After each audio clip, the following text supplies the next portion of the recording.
you don't become a hero by not serving somebody. All heroes serve somebody, and heroes reach their status when they make someone better.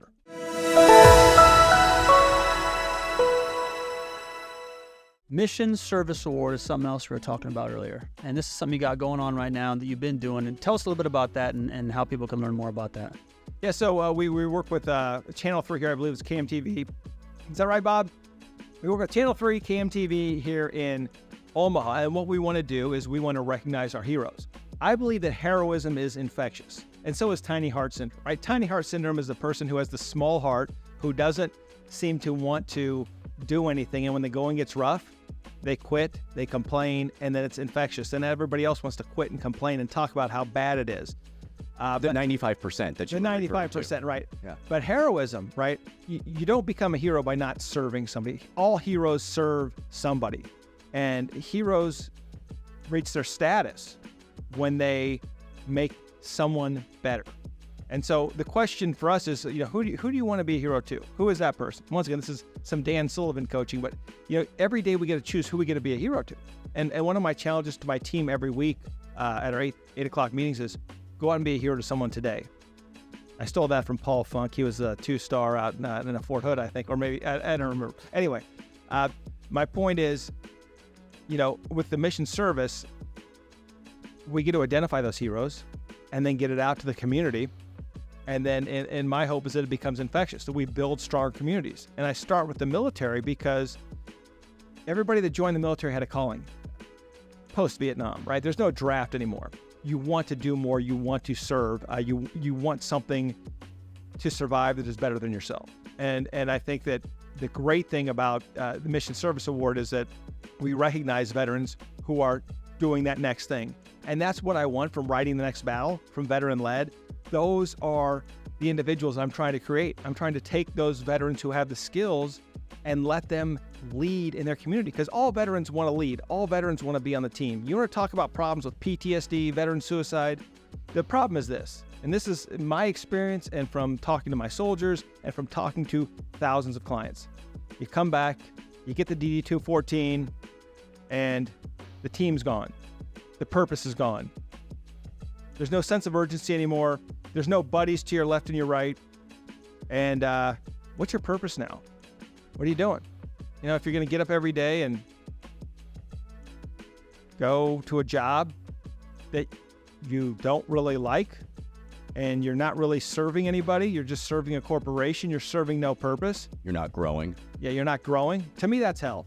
And I want to pull the veterans out of hell and put them where they belong, which is leading our community.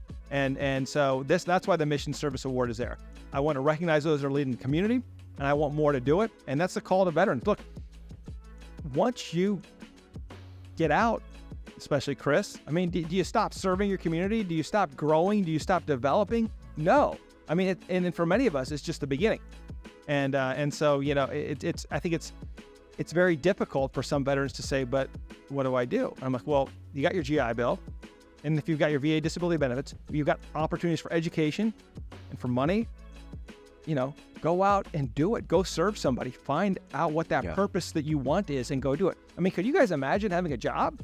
I can, because I stare at it across the street every day. And I remember going to it very fondly. I drive past it every morning, and I think about how lucky I am to come here. There's so many similarities to what you're saying about the veterans getting out and finding purpose. It seems like the 95%, and I was part of that, were after college, getting a job, getting promotions, but with no true purpose in my life except to collect that paycheck, spend that paycheck, to then wake up and continue to do the same thing. There was no lasting benefit of what I was doing. My purpose, when I started this, I saw a need to make housing better, to be a better landlord, to be a better investor, to be a better steward of other individuals' money that did not exist before this, or that I had never heard of. There are many people that we have helped. We have an investor list of 600 people. We've increased the value of our assets by over $60+ million. We are giving out distributions. The things that we are doing to change people's lives, that is purpose for us. I am helping my mom stay comfortable in retirement. That is purpose. That is purpose, helping my friends be able to see the ability to get to $1 million net worth, to see their ability to spend more time with their family and make those choices to embark on different endeavors rather than the 9 to 5 in which they've been basically predestined to. So I just love the mission. It doesn't seem like there's enough people talking about it. There's a lot of veterans with leadership, but you just grabbing the bull by the horns and bringing it to the community, bringing it to the civilian side, I think it's just amazingly impactful. So thank you again. That's amazing, because as you're making this community better, as you're building up leaders, the discipline from the military, and I was not in the military. The only thing I can relate to it is either starting a business or my high school wrestling. But once again, it's not near the same.